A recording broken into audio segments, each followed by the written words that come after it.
Hi everyone, so this is part 2 of the Pilates sessions, Beginners Pilates sessions.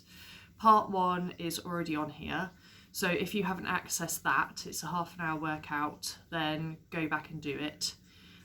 You can do today standalone, but what I'd say is that you need to be warm, so you could press pause here, stop this, go back to the first one and do the standing warm up, and then join us down on the mat. So enjoy, it's going to be about 15 minutes, okay? So let's bring ourselves down onto our backs. And we're going to essentially start off where we finished last time, okay? So we're going to do a hip roll from side to side. We have the palms up, so again, make sure you're warm. Please don't do this if you're cold. And we're just going to make sure that the ankles are together, the knees are together, and the weight should be down through the tail end of the spine. So if you're not quite sure if you feel straight or not, just get someone to have a look, okay? If you live on your own, just see if you can figure out by looking at your body whether your hips are straight. And the good thing about having the feet totally together is usually they'll be lined up. So from here, the palms are going to be down by your side, the arms are going to be down by your side with the palms up. Use a pillow under the head if you need it. And very slowly we're going to let the knees drop over to the side. So using a little bit of core strength. See if you can try and keep the knees and the feet together for maximum stretch. The shoulders should be staying on the floor. And once we get down here, you're just going to breathe and relax. Imagine something really heavy lying on your chest and on your ribs. On an exhalation, you're going to pull your tummy in to drag the hips back to the middle, and then slowly let the knees drop over to the other side. So what you should potentially feel is a bit of a stretch across here, okay, through your back. And again, exhale, drop the ribs, pull the tummy in, and we're going to do 3 of those each way. So I'll do them with you. I'm going to do all the exercises with you so you can see what we're doing. So again, keeping the knees together, keeping the ankles together. Exhale, pull the tummy in, and then over to the other side.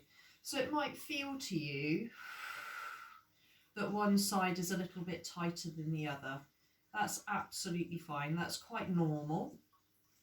And what you want to do with those experiences is just work out with yourself which side is tighter.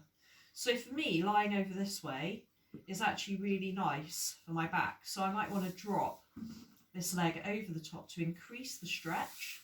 Okay, a bit tighter through that side. Again, pull my tummy in and return back to the middle. So once we get into the centre, today we're going to do some sit-ups. So I'd like you to interlace your fingers and pop your hands around the bony shelf of the skull, okay, around your occiput. Feel free to take your feet further away from your bottom and separate them to hips width apart. So holding onto the head there, you might feel that the ribs lift up a little bit. So we're going to try to avoid that. So the elbows are going to draw forwards, the shoulders are going to be down. So I want you to think of your shoulders coming down towards your trouser pockets. We're then going to take an in-breath to prepare. And then exhale, slide the ribs down towards the hips, keeping the weight through the tail end of the spine and avoiding pulling on your head. So my head is dropping back into my hands. On the exhalation, I'm going to squeeze my ribs closer towards my hips. At the same time, on that exhalation, I'm going to think about drawing up my pelvic floor. So what you might find is that you get a feeling of the abs going this way and then the pelvic floor lifting up this way inside, okay? The weight stays through the tail end of the spine. I've got a feeling of my thigh bones dropping into the backs of the hips. That just encourages my tail to stay firmly on the floor. And what I'm also feeling is on that exhalation as I squeeze up, my back totally flattens. So my pelvic floor lifts and my back totally flattens. I'm keeping my eyes on my belly button. And we're going to aim to do about 10 of those, okay? So I'm awful at counting. So once you think you've done your 10, we're just going to have a little rest. We're going to let the elbows drop. You're going to let the ribs pop a little bit. So opening out through the chest, opening out through the ribs, and then we're going to do that again, but we're going to lift the legs up. So exhale, you're going to float one leg up, inhale for nothing, exhale to float the other leg.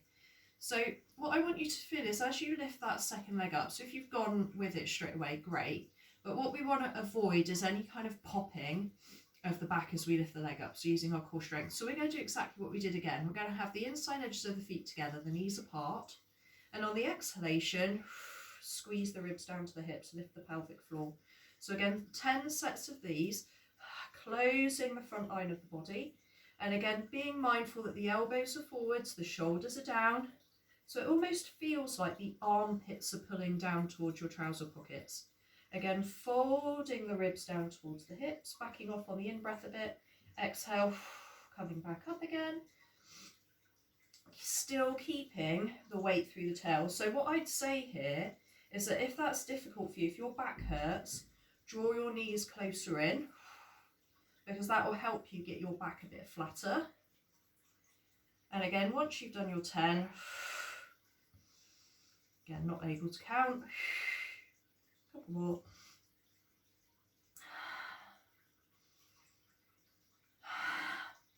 Releasing down, let the elbows drop, very slowly float one leg down, slowly float the other, and then we're just going to creep the knees towards the chest and what I call just stir the knees around. Okay, so just stirring out through the back. So well done everyone. So we're going to take that up. So we are going to either choose to have the legs down or the legs up in what we call tabletop.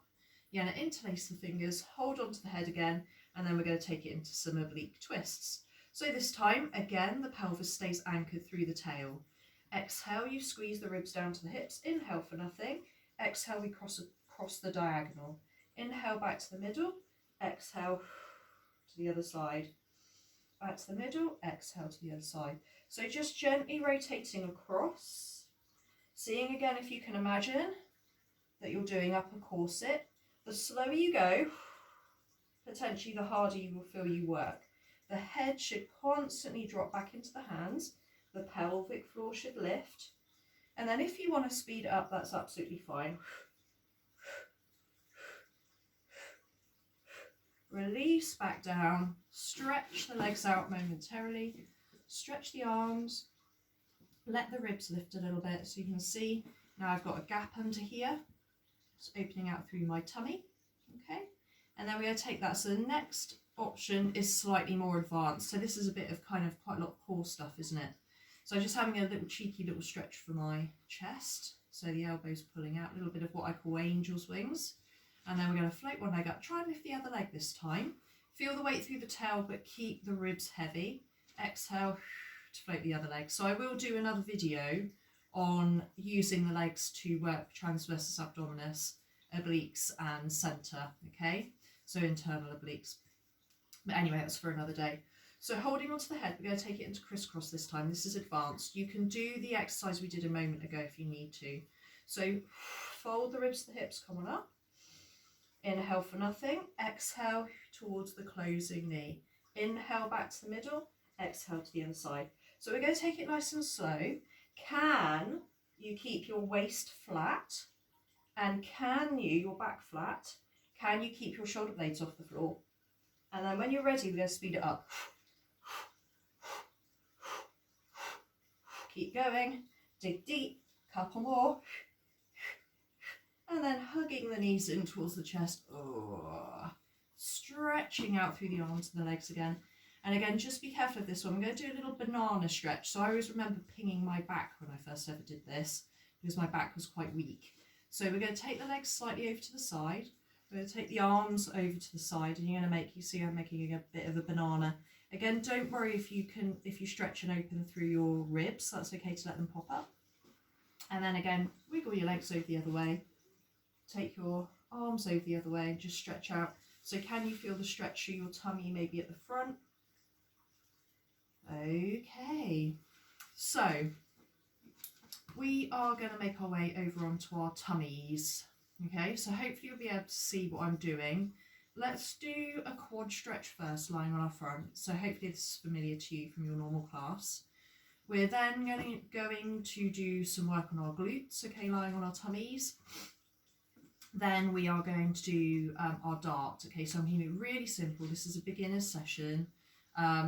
I am going to start teaching live classes next week, but I will be doing some sessions on here. Okay, so make the most of these. You can do them whenever you want.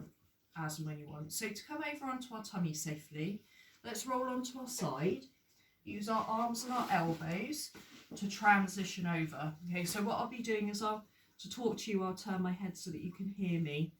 So from here first, we're going to do our quad stretch. So the first thing I do lying on my tummy is I just wiggle my legs away from me a little bit to feel like my hips are nice and open on the floor.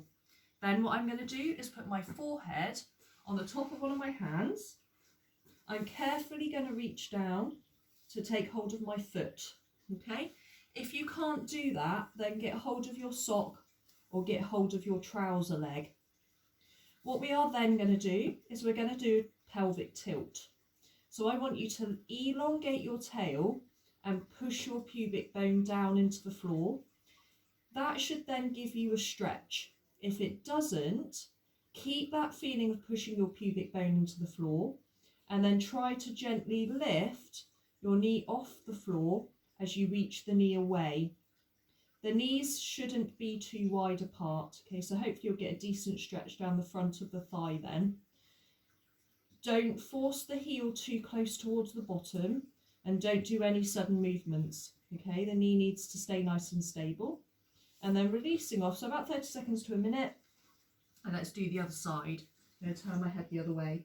So taking hold of the foot again, pushing the pubic bone into the floor and reaching the knee away. Just observing how much of a stretch you get there. Okay, so your forehead would be resting on your arms. Again, push the pubic bone down, lengthen your tail, reach the knee away, and then gently releasing off. So to relax, just wiggle your bottom out, release out through your lower back. And we're going to do a little bit of work on our glutes, okay? So straight leg lifts, forehead is going to rest on the hands. You're then going to squeeze both of your buttocks. So I want you to imagine that you're trying to squeeze your legs together.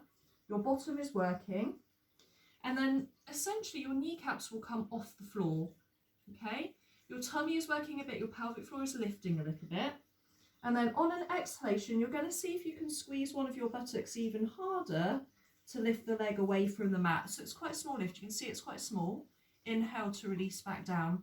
My foot stays relaxed. My tummy is lifting. And where can I feel this? So I can feel that I'm working really hard in glute max. So that's the middle of my glute, the small line of my buttock. Okay, you can always rest the arms down by your side, I suppose. We want the shoulders and the upper body to stay relaxed. It is always an exhalation for the exertion.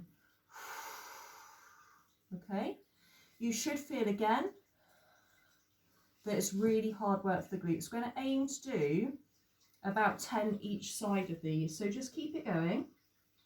Working hard through the small line of the buttock. The pelvis should stay really still. So you can see from my hips, so obviously you're lying on your tummy, you can't see me, or if you look up and have a quick look, my hips are not moving. My foot is relatively relaxed. The other thing to add on here is imagine you have two heavy weights on the backs of your knees, and it's actually the back of the knee that's pushing up towards the sky. That will stop you from bending your knees as you do this one. So we've been doing this a lot in class recently. So working hard through glute max, that middle glute. Both glutes stay on, both kneecaps stay off the floor. Even as you place the leg down, the kneecap stays off the floor. And then release off. We're going to bend the knees up and we're going to take a little windscreen wiper action from left to right. So just releasing out through the lumbar spine, the lower back, little windscreen wiper movement. So don't worry, my cues are usually fairly good that you'll be able to follow me without looking. So you don't necessarily have to look, just trust me and just go with it. What I tend to do actually is when I'm doing my home workouts, I put my laptop on the floor and then I can sort of just turn my head and look. So if you've got a laptop or you're working from a tablet or a phone, just pop the device on the floor so that you can see what I'm doing. So from here then, let's keep the legs bent. We are going to take the knees about shoulder width apart. We are then going to flex our ankles and attach our heels together. So the toes will be apart, the heels will be together. That's called your Pilates V. Okay, the knees will be about shoulder width apart, so not really wide. The ankles will be flexed so that the soles of the feet face the ceiling. So see if you can then think about doing a pelvic tilt a bit again. So it's almost as if you're going to push your pubic bone down into the floor. You're going to squeeze both of your glutes. You'll feel the pubic bones then very, very heavy. And on the exhale, see if you can get your thighs off the floor. Keep the heels together and then in breath to release back down. So this is my froggy lifts. So exhale, push the sky up with your feet. Keep your head on your hands. And can you keep your shoulder blades gently softening down your back? So I'm going to turn my head a little bit so I can talk to you. I'm going to aim to do 10 of these. So it's a real feeling of the tummy working hard. Exhale, push the feet up.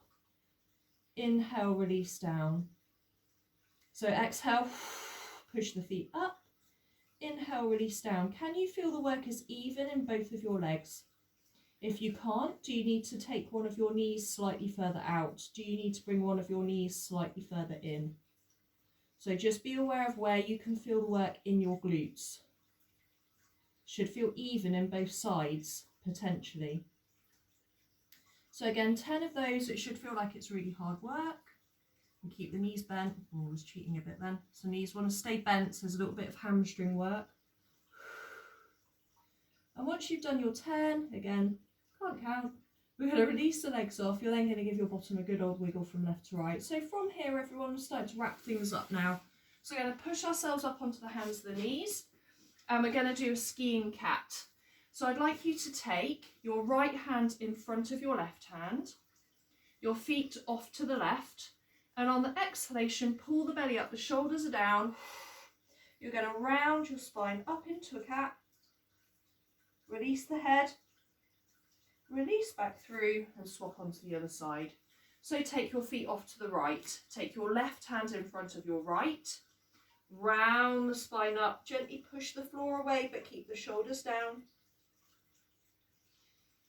And then come back through the middle, come into your normal cat, so round your spine into a cat, slowly drift your weight back onto your heels. Can you rest in child's pose?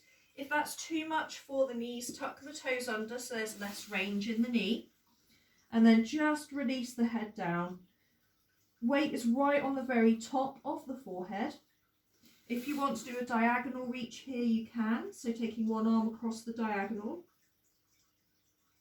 Taking the other arm across the diagonal. And then coming back into the middle. So the way that I always transition up is from a squat. If you can't do that, just come up to standing and we're going to do a roll down to finish. So we're going to push the weight back onto the heels. We should be able to squat, okay? It is a kind of natural thing to be able to do, but I totally appreciate sometimes, like I've had a knee injury of late, sometimes it's just too much for the knees, so look after yourself. So from here, push your bottom up into the air. I'll walk forward so you can see me. So we're then inverted, so the knees will be bent, the hands will be on the floor. Can you send your tailbone up? Can you send your sitting bone one at a time up towards the sky? So you stretch the top of the hamstring. It isn't about straightening out the knee.